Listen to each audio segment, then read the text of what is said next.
Award-winning columnist and groundbreaking newspaper editor Barbara Amiel's much talked about life has been a subject of endless fascination for the media. Many unauthorized biographies as well as on-screen depictions.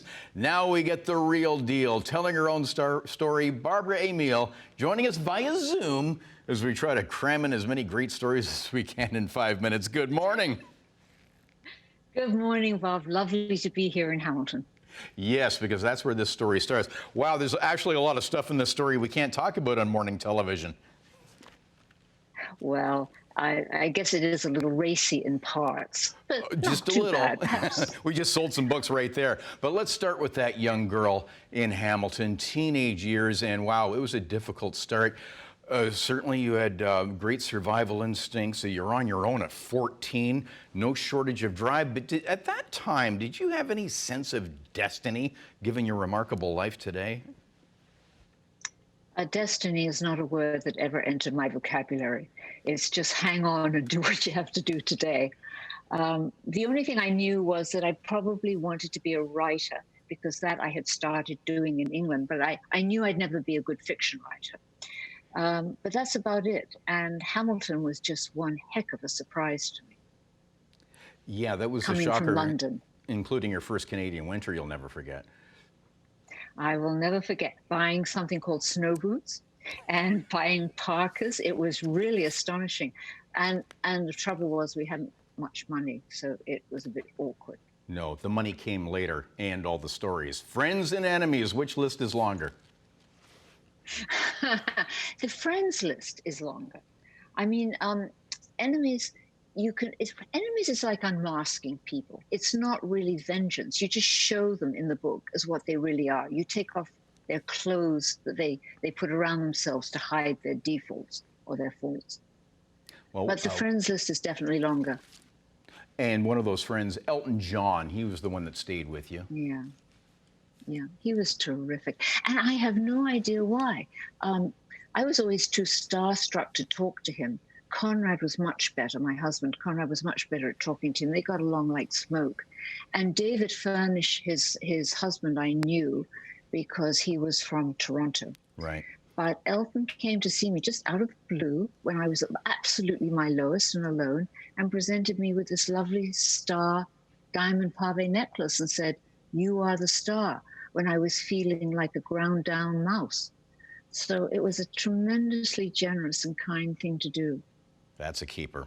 All right, Barbara, we're going to get to the enemies. And of course, with Conrad winding up in jail after that epic legal battle, many of that enemies list formed around that case. And of course, he was later your husband was given a full pardon by Donald Trump. But top of the list would be the lawyers from that affair? Expletives will cover your screen if I talk about lawyers. However, I wish to say one thing. I haven't mentioned this in the book, but it was Ruth Bader Ginsburg that wrote the judgment vacating all the counts against him. So when she died, I felt that personally. She was a wonderful judge, and she saw through the whole thing. But lawyers, mothers, do not let your sons go into the legal profession. It's just full of absolutely horrible people. Sometimes I think they're there to persecute and, drive you nuts. Got to ask you about Ghislaine Maxwell, who, of course, is having her own problems right now as Jeffrey Epstein's enabler.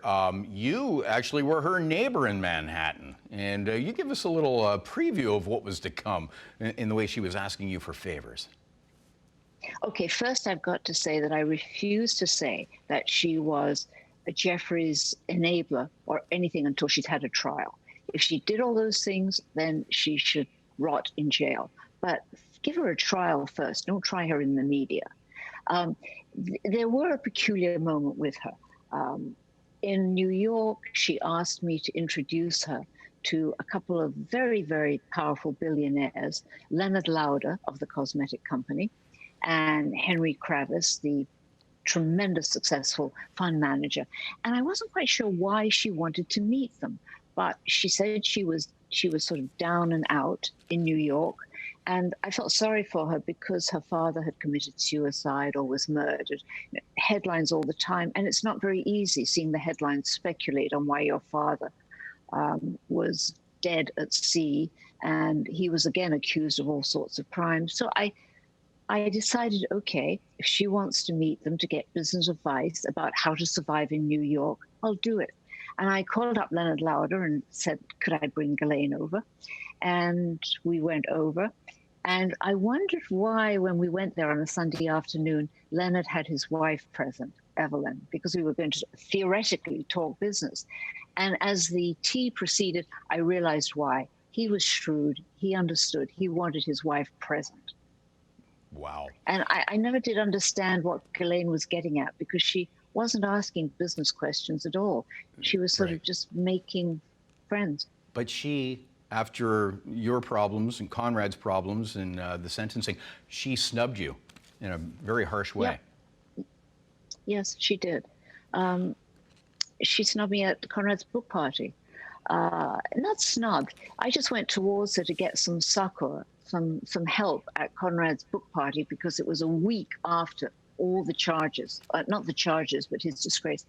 And I went for her, and she just bolted.